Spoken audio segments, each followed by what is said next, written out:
When I came to Unity Renaissance 9.5 years ago, things looked a lot different. We had blue plastic chairs. We had old blue carpeting. If any of you missed that or wonder what it looked like, we still have some outside the admin offices. The ceiling looked like a warehouse. The kitchen was really more like a kitchenette. And after the service on Sundays, people would stand out in the narthex, balancing their plates and their coffee cups in their hands because there was no place to sit down. Some of the ceiling tiles in the narthex were stained from our leaky roof. And if we had a hard rain, we would all hurry to bring the buckets and the trash cans to put them under the leaky spots to catch the drips. Does anyone remember that? And still, it was beautiful. It was beautiful. So there were differences in outer appearances, of course, but the soul of this place was then what it has always been: warm and welcoming, loving, and inclusive. The first time I came through our doors, I couldn't quite put my finger on what I was feeling. Later, I realized it was pure, ubiquitous, unconditional love. And that's what Unity Renaissance is all about. This church, founded by visionary leader Reverend Judith Meyer, was built on love, and it thrives on love. Love is in every brick, tile, wall, and window. It shines through every person who comes here and every principle we teach. Love is the foundation of who we are, and it is the driving force in all that we do. Today, as I look out at this beautiful, gorgeous sanctuary, and on days when I walk down our wonderful new education wing, or come through and stand in our gleaming, spacious kitchen, or just pause in our sunlit Meyer Hall, I say to myself, look what love has done. Love that was activated and focused in the direction of a shared dream. It tells me that this power of love can truly accomplish anything. And even as I wave to our live stream audience, I am so grateful for the love and commitment that expanded our audience truly across the world. As I think of it, Unity Renaissance is an oasis of love. Thanks to all of you beautiful souls and the people who came here before us. And it's not that we're perfect. You know, sometimes people walk in a church, they expect everyone to be perfect and angelic. No, that's not us. And that's okay. But we're very earnest about our growth. And we all want to learn how to love better. And in that regard, I think we're doing a pretty good job of following in the footsteps of our way shower. I forgot something I wanted to say, because this is important.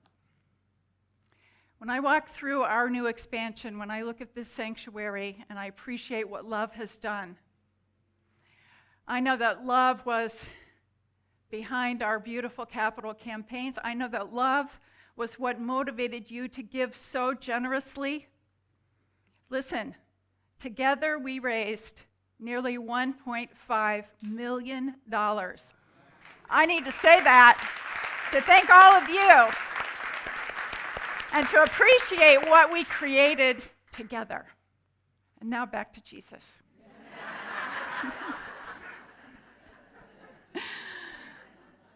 We're doing a good job of following our way shower because love was the essence of his ministry and his message.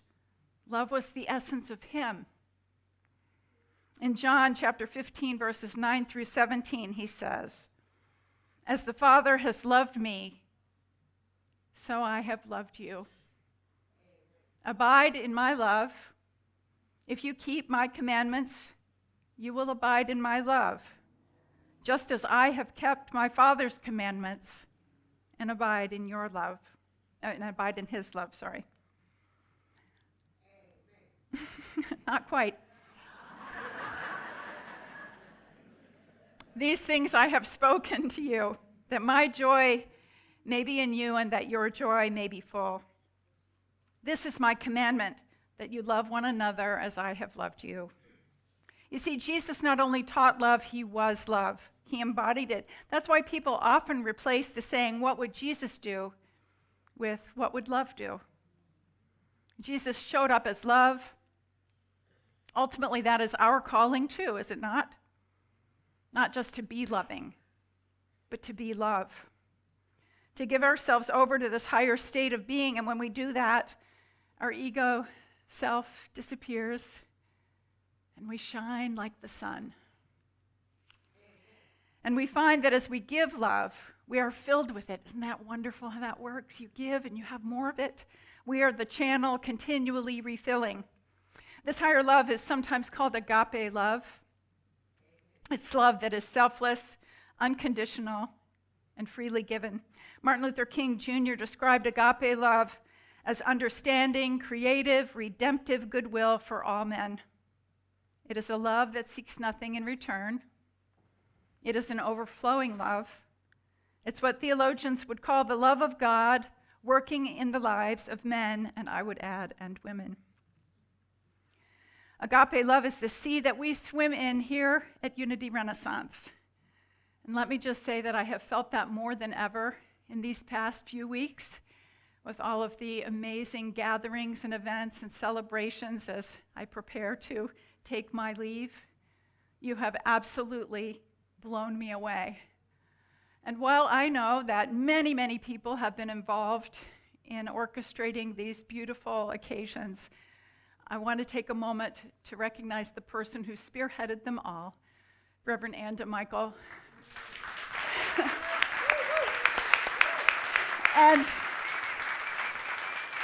and just a shout out to my dear friend, Reverend Patricia Lansky in Charlottesville, who has guided our steps all through this process. Love you, Patricia.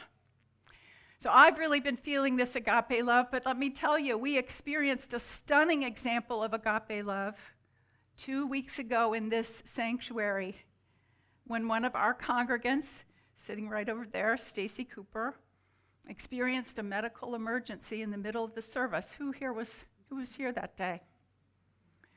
So when I think back on that occasion now, I remember it almost in slow motion. It was as if there was just divine grace, just permeating every body and every part of what was going on here. Everyone knew exactly what to do and did it with great calm and care. Someone, I've racked my brains to remember who, called 911. Was that person here? Was it Katie? Whoever it was, called 911. It was you, Kathy. Bless your heart. Kathy called 911. Angela, Stacy's partner, held Stacy's head in her hands and relayed to me the information to tell the 911 operator, Peggy Taylor, squatted down and held Stacy's hand. Thaddeus Smith, our resident physician, came and checked Stacy's vital signs and helped monitor her breathing and coached her through it. Reverend Richard started playing soothing music and offering comforting words. Alice shouted out, "We should pray!" And we did. Amber McCullough texted the folks on Facebook to let them know what was going on. And our wonderful Sound AV team managed our live stream audience so beautifully. And all of you were magnificent. You remained calm, you held sacred space, and you sent prayerful, healing energy to Stacy. And I have to tell you, to my eye, it had immediate visible results. The color came back into her face. She began breathing normally, and she was able to speak again. And then before the paramedics arrived, you cleared the aisle for their entry, and after they left, you seamlessly moved the chairs back so that the service could continue. I have to tell you, it was one of the most amazing episodes of grace and love and caring and our own sacred divinity that I've ever experienced. And thankfully, Stacy is doing all right. She's getting cardiology care. She's with us today. And I want to thank all of you for the part that you played on that memorable morning. Give yourselves a hand. You know, that episode said a lot about us. It said a lot about who we are as a community and how we are connected to one another, because it's like we were this giant sort of spiritual amoeba that was, right? That was moving and changing with the circumstances. You know, if a community can move and change that naturally in an emergency, think of how magnificently we can co-create our dream of a shared future. This is no small thing. Because that love that I've been describing, that we share here, it's not just nurturing and supportive. It's creative, it's powerful, it's transformational. It makes things happen. This kind of unconditional love changes lives. It changes people. And it has changed me. You know, when I came to Uni Renaissance, I was fresh out of seminary. If I walk down here, can I still be visible? Is that a bad idea? I love coming down here. Yeah, I forgot to tell him I was going to do this. When I came here, I was fresh out of ministerial school. And I had very high hopes, and I certainly had great expectations. But I also had my share of insecurities. I'd never been a minister before. I wasn't really sure how to do it. Most of my learning came on the job. But all of you gave me your guidance and your support to grow into it. I am more grateful for you and your love than I can ever express. I am grateful because you hired me. I am grateful because you believed in me. I am grateful because you trusted me to take risks and to introduce new ideas. I'm grateful because you forgave me for my mistakes. I am grateful for you because of you. And you have helped me be a better me. When I was doing my small group meetings these past 6 weeks, several people mentioned how much they appreciate that I'm willing to be vulnerable up here. Let me tell you, you made that possible. You made that possible through your unconditional love. You created a safe space for me to speak my truth and share my stories and shed my tears. And let me say, this is the only position I have ever held where people liked it when I cried on the job.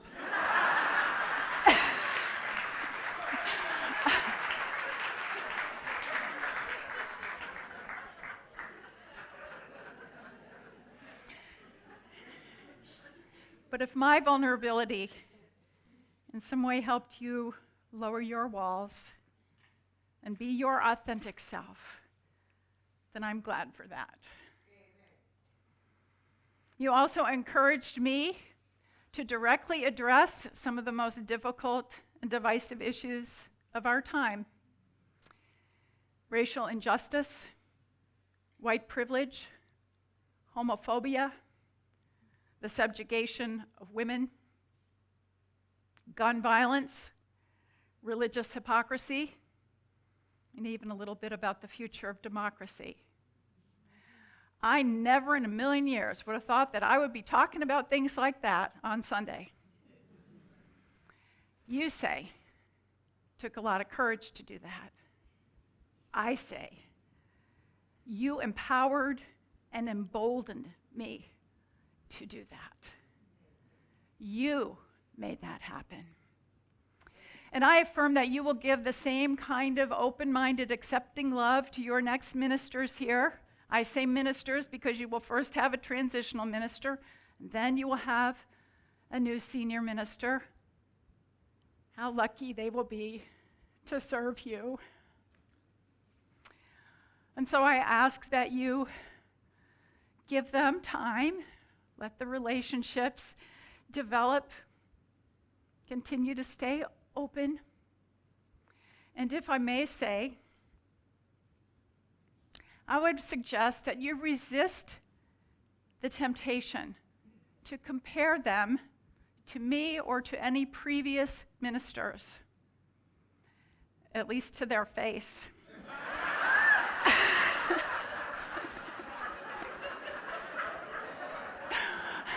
I know, you're not going to stop that.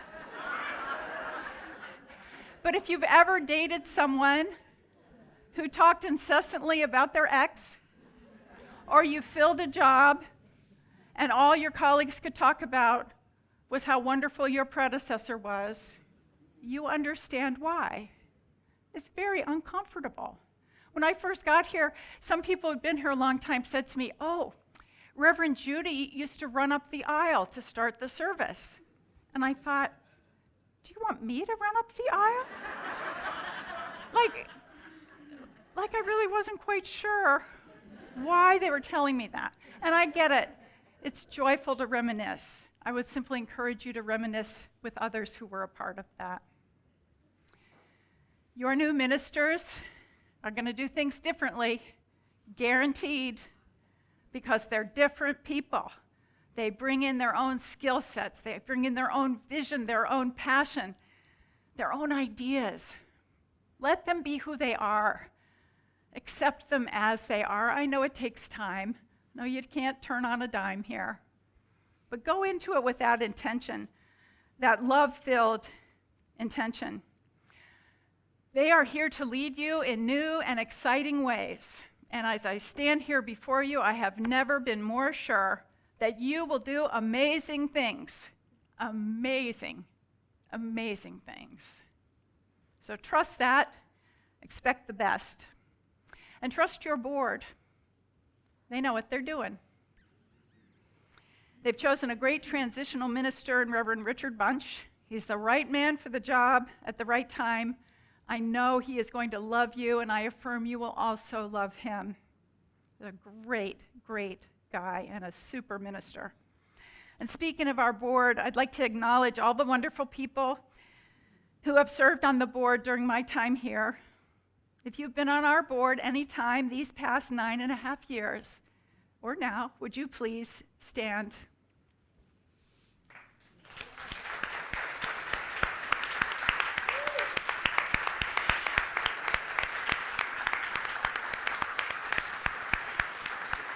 Mwah. Thank you all for being the wise, inspiring, supportive leaders you are. I'd also like to acknowledge our staff, not only the core staff that meets every Tuesday, but all the volunteer team leaders. You guys are incredible. You know the power of love, and you exude it every day. Would all those who have served on the staff or as a volunteer team lead during my tenure here please stand? There they are.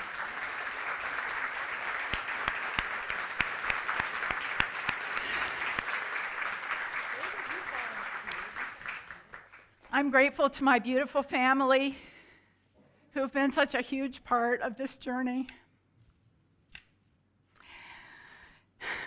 Thank you to my children. Ben is here today with Riley and Vivi. My daughter Emily, 9 months pregnant, is watching in New York City with her husband Rich and daughter Maya. Thank you for cheering me on, for working around my schedule. And thank you for letting me tell stories about you and your families. I'm sure you won't miss that, wondering what I might broadcast to the world on any given Sunday.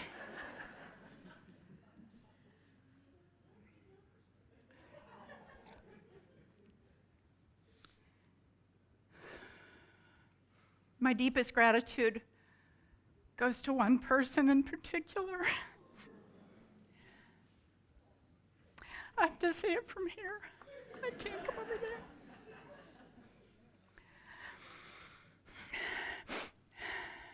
Behind every minister, if they're lucky, is an incredibly supportive partner. I have been blessed with the very best. Richard has believed in me, steadied me, encouraged me, inspired me, listened to me, and always, always loved me. He has helped me stay strong and clear so I could serve all of you to the best of my ability. Thank you for being the enlightened soul and loving husband you are, Richard. You are the wind beneath my wings. You are also an incredibly talented singer, songwriter, music director, and a gifted, inspiring minister. Know that about yourself. You've worked wonders here. Amen.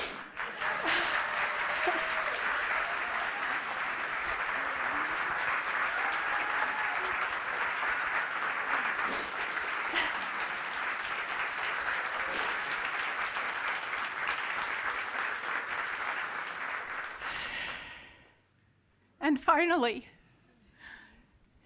thank you to all of you, my beautiful Unity Renaissance family. Thank you for giving me the experience of a lifetime. I know there is some grief today.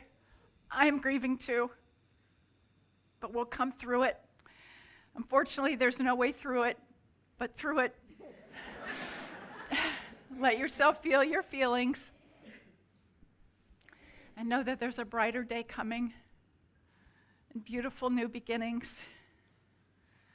Today I say to you, because I know we're connected forever now, I say not goodbye, but till we meet again.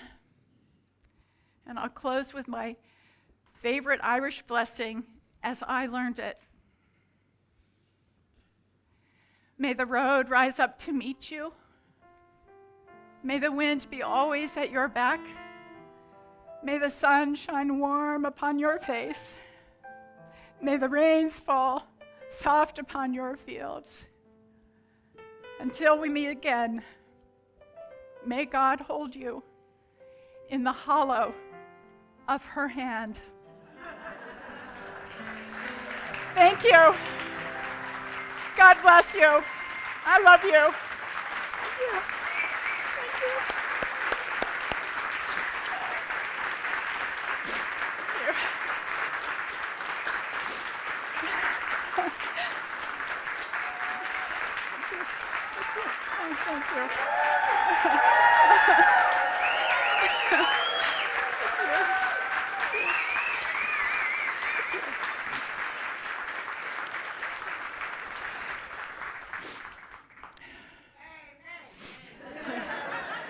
And hey, women,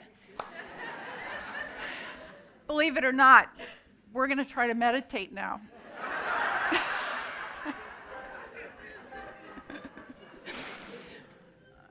So let's just breathe together. Take in a big, deep breath. Release and let go. And truly do let go, knowing you're being so tenderly held in the love of the divine. And that on the deepest level, all is well.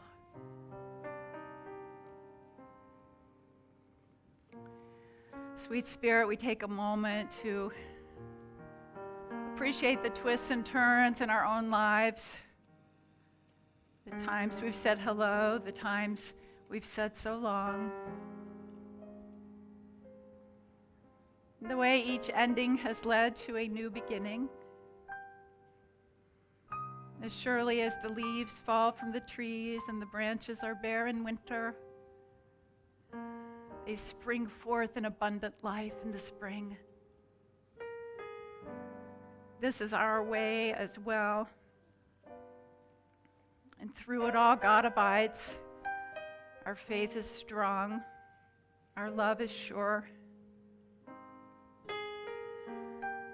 We take a moment now to simply turn to our heart space and feel the soothing, supporting love of God there for us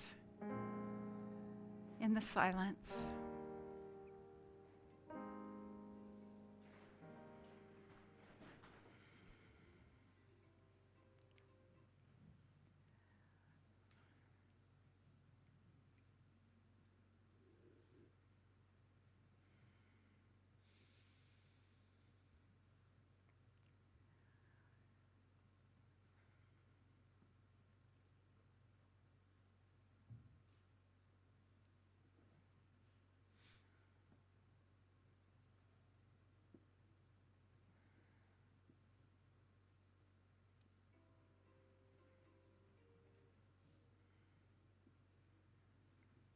We give thanks for this beautiful spiritual community, for this opportunity to be together in agape love, to channel the power of our love for our own growth, for that of this beautiful spiritual family. We bless it all. We're grateful for every single bit of it, and we are open to our even higher good. Thank you, sweet Spirit, for now, for the past, and the future.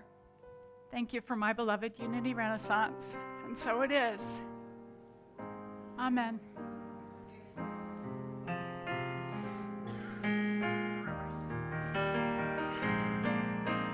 Flow, Spirit, flow through me as I open up to be an expression of your unfolding creation.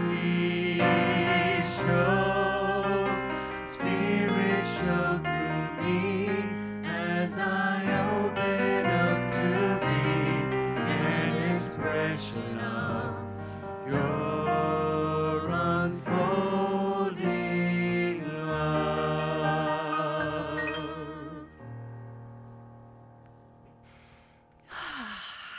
Okay. Now is the time in our service for the sharing of our love offering in support of Unity Renaissance. I invite you to give generously today.